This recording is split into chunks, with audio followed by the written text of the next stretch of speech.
Welcome to your deep dive into neuromarketing. We've got some fascinating research hot off the press.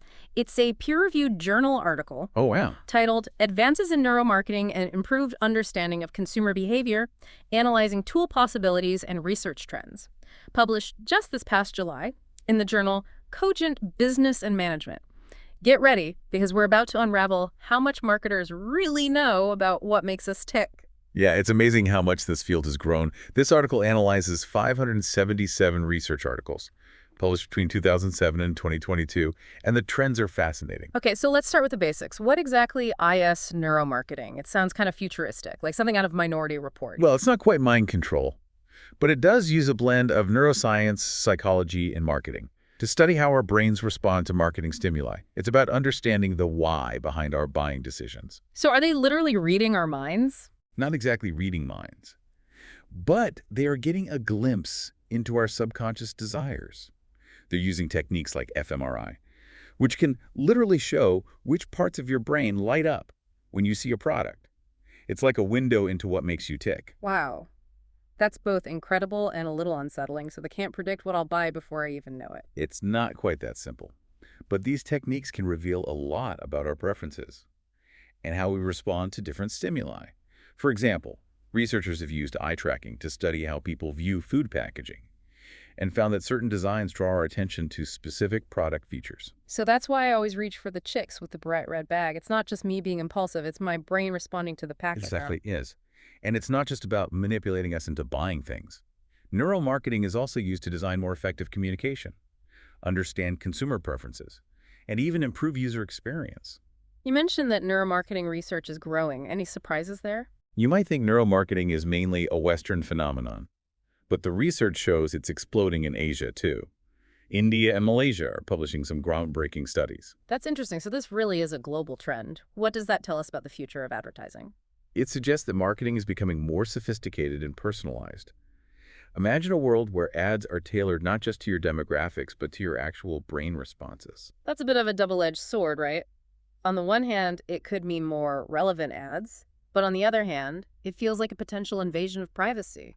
You've hit on a crucial point. The article acknowledges that as neuromarketing advances, so do the ethical concerns. Let's dig into that. What are some of the ethical challenges raised by this research? One of the biggest concerns is the potential for manipulation. If marketers can understand how our brains respond to certain stimuli, could they use that knowledge to exploit us? Like, could they make us buy things we don't need or want? It's a valid concern. And it's why transparency and consumer awareness are so important in this field. People have the right to know if neuromarketing techniques are being used and how their data is being collected. That makes sense. We need to be informed consumers and understand how these techniques are being used. So beyond the ethical concerns, what else did this research reveal? One of the most fascinating aspects is how neuromarketing is being applied beyond just selling products. The article highlights its use in improving website design, creating more persuasive public health campaigns, and even understanding how people make financial decisions. Wait, so neuromarketing can actually help us make better choices? Potentially, yes. By understanding how our brains respond to information and emotional appeals, we can design interventions that are more effective and impactful. That's a fascinating thought. So it's not just about getting us to buy more stuff. It's about understanding how our brains work and using that knowledge to create better experiences. Exactly. And the article hints at an even bigger picture, something called neurogovernance. Neurogovernance, that sounds intriguing. It's basically about using insights from neuroscience to inform policymaking and governance. Wait, so they're talking about using brain science to run the government? It's not quite that simple, but the idea is to use our understanding of the brain to create more effective and equitable policies. I can see how that could be both beneficial and potentially concerning. We're definitely going to have to unpack that further. But before we do, I want to go back to the tools of neuromarketing for a minute. We've talked about fMRI, but the article mentions a whole array of techniques. Yes, there's EEG, which measures brainwave activity and provides insights into how we process information and react emotionally. So they're basically tracking our brainwaves. That seems pretty intense. It is a powerful tool that can reveal a lot about our subconscious responses. And then there's eye tracking, which, as we discussed, can reveal a lot about our attention and interest. Researchers have even used it to study how people view museum exhibits, for example. to understand which displays are most engaging. So they can tell if I'm actually paying attention to that ancient pottery, Right. or if I'm secretly checking my phone. Well, maybe not specifically that. But eye tracking can definitely reveal where our attention is focused and how we interact with our environment. They even measure things like heart rate and skin conductance to gauge our emotional responses. So if my palms start sweating when I see an ad, that means it's working. It could be a sign of an emotional response, yes.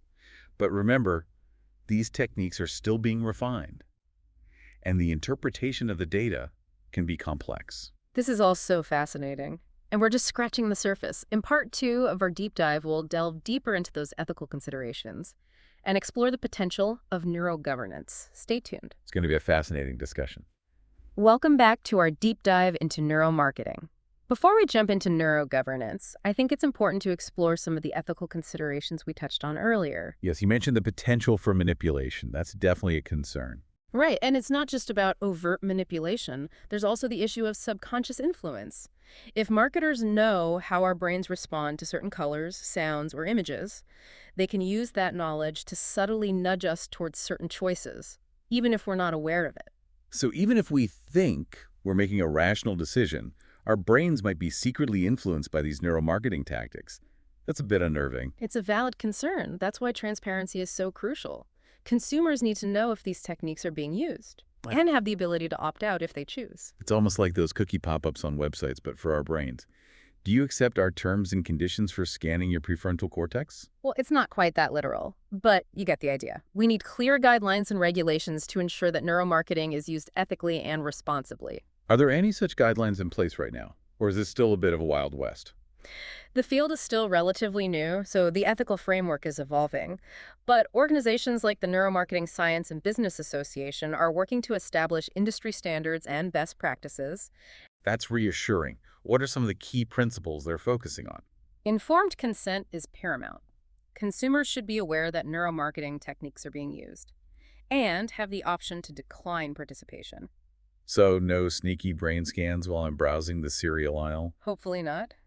Data privacy is another crucial consideration. Any data collected through neuromarketing research should be anonymized and protected, just like any other sensitive personal information. It's interesting to think about the balance between the potential benefits of neuromarketing and the need to safeguard our privacy and autonomy. It's a delicate balance, but I think if done ethically, neuromarketing can be a powerful tool for understanding consumer behavior and creating more effective marketing campaigns. Earlier, you mentioned that neuromarketing is being applied in areas beyond just selling products. I'm particularly intrigued by its use in public health campaigns. Right, public health campaigns often struggle to break through the noise and connect with people on a deeper level. Exactly. We see those ads about smoking or unhealthy eating habits, Yeah. but they don't always resonate. Neuromarketing can help design messages that are more emotionally compelling and memorable. For instance, researchers used fMRI to study how people respond to different anti-smoking messages. They found that messages highlighting the immediate health risks, like shortness of breath or yellowing teeth, activated brain regions associated with fear and disgust, making them more impactful. So instead of just telling people that smoking is bad, Yeah. they can actually make them feel the negative consequence. Exactly. By understanding how our brains respond to different types of appeals, we can create campaigns that are more likely to change behavior. That's incredible. It's like we're moving from simply informing people to actually motivating them to take action. And it's not just about negative appeals. Neuromarketing can also be used to tap into positive emotions. Like using images of healthy, happy people to promote exercise. Exactly. By understanding how our brains respond to rewards and positive reinforcement, we can design campaigns that are more appealing and motivating. This is truly fascinating. It seems like neuromarketing have the potential to not only influence our buying decisions, but also to promote positive social change. Absolutely. And speaking of broader societal impact, let's shift gears to that concept we mentioned earlier, neurogovernance. Okay, yes. Neurogovernance. It sounds like something out of a science fiction novel. It might sound futuristic, but it's a field that's gaining traction. Remember, it's about using insights from neuroscience to inform policymaking and governance. So using brain science to help governments make better decisions. Precisely. Think about the challenges policymakers face. They need to understand how people perceive risks, weigh costs and benefits, and respond to different types of incentives. Neuroscience can provide valuable insights into these cognitive processes, Can you give me a concrete example? Let's say the government is trying to encourage people to save more for retirement. Traditional economic models assume people make rational decisions based on their financial situation, but behavioral economics and neuroscience tell us that people are often influenced by emotions and cognitive biases. You mean like that buy now, pay later mentality? Exactly. So instead of just providing people with more information about saving, we could use insights from neuroscience to design interventions that address those underlying biases and make saving more appealing. Could they actually use brain scans to see how people respond to different retirement savings plans? It's not that far-fetched. Researchers are already using neuroimaging to study how people make financial decisions and how they respond to different types of financial information. Okay, that's both exciting and a little unnerving. It feels like we're entering a whole new era of evidence-based policymaking, but with some potentially complex ethical implications. You're absolutely right. As with any new technology, we need to be mindful of both the potential benefits and the potential risks. So what are some of the potential downsides of using neuroscience in governance? Could it be used to manipulate people or erode our privacy? Those are valid concerns. One risk is that neurogovernance could be used to exploit people's cognitive biases, nudging them towards choices that might not be in their best interests. It's like a slippery slope from informing people to manipulating them. Exactly. That's why transparency and ethical oversight are crucial. Any use of neurogovernance should be subject to public scrutiny and debate. Transparency is key. We need to understand how these techniques are being used and have a say in how they shape our society. Another concern is the potential for neurogovernance to reinforce existing social inequalities. How so? Well, if the data used to inform policy decisions is biased, the resulting policies could perpetuate those biases. For example, if neuroimaging studies are primarily conducted on people from certain demographic groups, the findings might not be generalizable to the wider population. So we need to be careful about ensuring diversity in research and ensuring that neurogovernance benefits everyone, not just certain segments of society. Absolutely. It's a complex issue, but one that we need to address head on. This conversation has been really thought-provoking. It's clear that neuromarketing and neurogovernance raise a whole host of ethical and societal questions. And we've only just begun to explore the surface.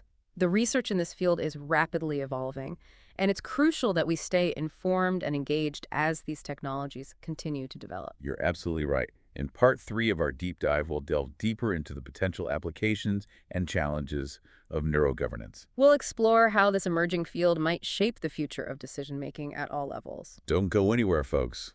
The journey continues after a quick... Just kidding. We're Yeah. diving right in. Welcome back to the final part of our neuromarketing deep dive. We've covered a lot of ground, from the tools and techniques to the ethical considerations, and we've just scratched the surface of this really fascinating concept of neurogovernance. It's definitely one of the most intriguing and potentially impactful applications of neuroscience. Okay, so let's really unpack this. We've talked about how neurogovernance could help governments design more effective policies, but how would that actually work in practice? Well, let's take the example of climate change. One of the most pressing issues facing our world today. We know that simply providing people with information about the dangers of climate change isn't always enough to change behavior. Right, we see those alarming headlines in documentaries, but it doesn't always translate into action. That's where neurogovernance comes in. By understanding how our brains process information about risk, uncertainty, and future consequences, we can design interventions that are more likely to motivate people to adopt sustainable behaviors. So instead of just telling people to recycle or reduce their carbon footprint, we could use neuroscience to figure out what messages actually resonate with them on a deeper level. Exactly. Researchers are already using neuroimaging to study how people respond to different types of environmental messages. They're finding that messages that emphasize the immediate and personal impacts of climate change, rather than abstract future threats, tend to be more effective. That makes sense. We humans are pretty good at ignoring things that feel distant or uncertain. But if we can connect climate change to our everyday lives and show how it affects us directly, that might be more motivating. Precisely. And neurogovernance isn't just about crafting more effective messages. It can also help us design better policies and incentives. For example, Let's say the government wants to encourage people to switch to electric vehicles. They could offer financial incentives like tax breaks or subsidies, but they could also use insights from behavioral economics and neuroscience to design incentives that tap into our social motivations. like what? Well, studies have shown that people are often more influenced by what their peers are doing than by abstract financial benefit. So instead of just focusing on the cost savings of an electric vehicle, they could highlight how many people in your neighborhood are already driving electric cars. Exactly. By appealing to our social instincts and our desire to fit in, we can make sustainable behaviors more appealing. That's fascinating. It seems like neurogovernance has the potential to change the way we approach public policy on a fundamental level. But I keep coming back to those ethical concerns. We're talking about using brain science to influence people's behavior. Where do we draw the line between nudging people towards positive choices and manipulating them? It's a valid concern, and one that ethicists and policymakers are grappling with right now. Transparency and public engagement are crucial. We need to have open and honest conversations about how these techniques are being used and what safeguards are in place. I imagine there will be a lot of debate and discussion about neurogovernance in the years to come. It's not something we could just implement without careful consideration. You're absolutely right. We need to proceed with caution and ensure that any use of neurogovernance is ethical, transparent, and ultimately benefits society as a whole. This deep dive into neuromarketing and neurogovernance has been a real eye-opener. It's clear that neuroscience has the potential to revolutionize not just the way we market products, but the way we govern ourselves. It's a powerful set of tools, and it's up to us to ensure that they're used responsibly and for the greater good. Well, this has been a fascinating and thought-provoking discussion. Thanks for joining us on this journey into the world of neuromarketing and beyond. It's been a pleasure exploring these ideas with you. And to all our listeners, keep those brains buzzing, and we'll see you on our next deep dive.